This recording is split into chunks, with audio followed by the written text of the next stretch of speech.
Hello! In this lesson, we'll make the second sketch of our characters and we'll add the necessary instruments for the band. Here we have the sketch of our characters. We'll take real references of the instruments we're going to draw and we'll add those to our characters. When you know you have to draw elements you're not used to draw or things like that, I recommend you that you take real references from photographs. In this case, the objects we'll use to begin with are the guitar, the bass, and the drumsticks. Though drumsticks are easier, guitars and bass guitars are a bit more complex, so if you're not used to draw them, it's interesting that you take these references. To start, we set up a stand-up mic for the singer. This microphone, since I know more or less how it works, I didn't need to take any reference. But if you need to, place them on a side so you can draw it properly. Notice I set the direction in a way it lets us see the gap between the head and the microphone and helps the composition to work better. A microphone is mainly composed of two basic geometric shapes. That would be a cone with a cylinder base and another cylinder, which would be the base or the head of the microphone. To create the mic stand, you just have to draw a long stick and set a base. This is the electric guitar we'll equip our character with. Now we'll sketch it based in the photo we chose and set it in the position or perspective that we prefer. Consider all of its elements. If you need to, you can make several sketches of that same guitar seen in different views, since you'll have many photos in the internet you can base your drawing on, and after conducting that study, you apply the drawing to your illustration. Here, it's very important to establish properly the direction of the things we'll draw. In this case, since the guitar is hanging from the character's shoulders, the direction will be horizontal. But the character can wear it a bit inclined because that way you can play better.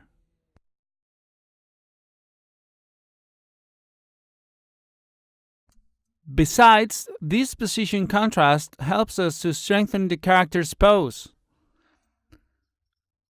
In this case, the fretboard is aimed at our snowman character's arm, so we're making the eyes of the viewer go towards that point after laying his or her eyes on the main character. In order to establish the basic volume of a guitar, just try to break it down to separate geometric shapes and from there compose them inside the space.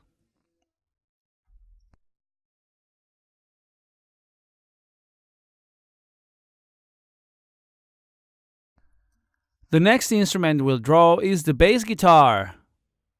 Bass guitar is similar to the guitar.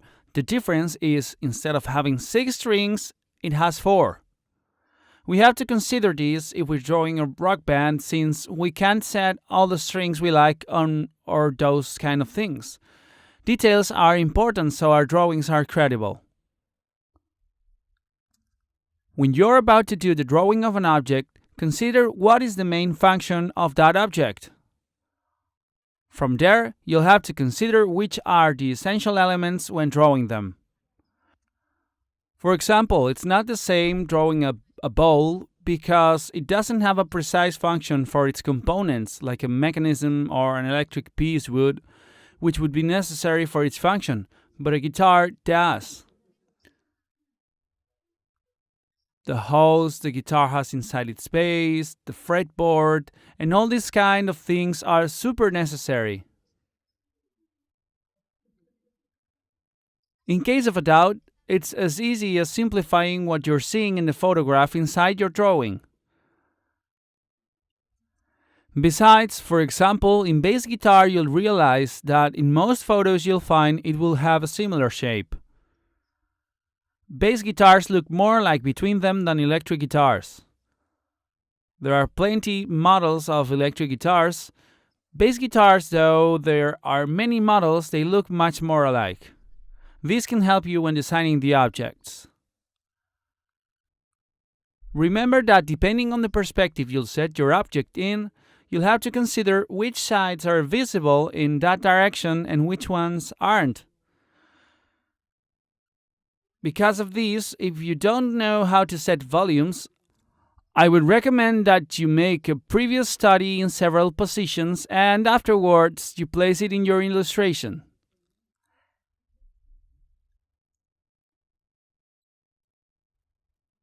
Last, we'll draw the drumsticks. As you see, drumsticks are very simple. They're just a long cylinder with a thinner base and with a little ball, which is what they use to play drums. I imagine that you'll find it easy to draw them from any perspective with this type of structures.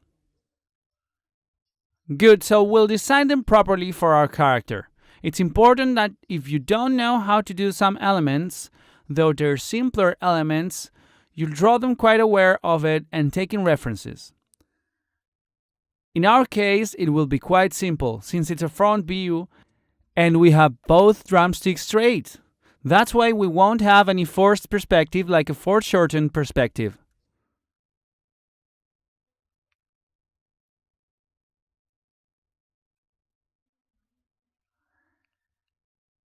Now, once we've drawn the instruments, we can equal the opacity in both layers. This way we can see the full composition and view.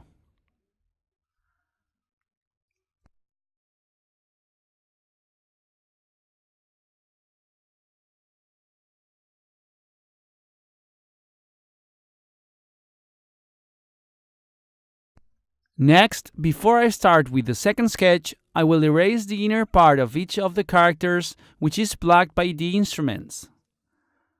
This way we won't mix up the lines.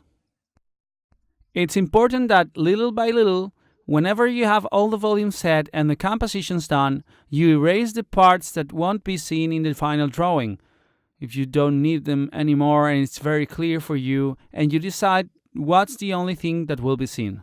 In this case, as I'm saying, we keep erasing the inner lines on the guitar as well as on the bass. In order to get the final results in an image, we can hide our character's background, which in this case is the white canvas, and hit Ctrl, Alt, and E. Pressing this combination of keys, we generate one layer in which the line will be, which is what we have visible. Now we can hide the rest of the layers. Good, now that we have composed this, we're going to lower the opacity of our layer and we're going to create a new one. In this new layer, with a smaller brush and a bit more accurately, we're going to really draw the final result of the process of creating our characters. We focus on the details and we keep adding what we like, since this would be the final drawing we ink. Here I recommend you that you be quite more perfectionist or careful with the lines that you do. They don't have to be perfect, but they have to be clear enough so when you apply the ink, you don't mix them up. If this was a traditional drawing, that is in paper with real ink and a pencil, when you make an ink stroke, you can't go back unless you have the necessary instruments. And of course, it doesn't work the same way like in digital, so it's important that you practice the stroke of the ink to be more direct. I recommend this since this technique will make us much more versatile when drawing several styles or drawing in various formats. If the client asks for, or we want to draw a traditional illustration, that is with our brush or our technical pencil, it will be necessary that we know how to apply a line in a direct way. And for this, we need a quite well-established drawing as a base.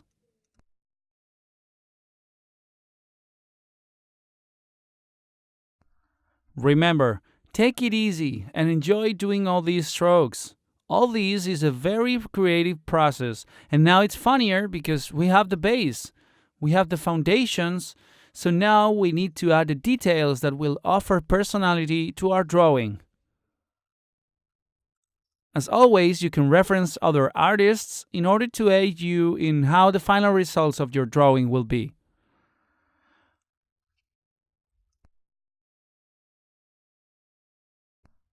I highly recommend watching other artists or even maybe copy some of the techniques they use and implement them in your drawings, and this way learn even more.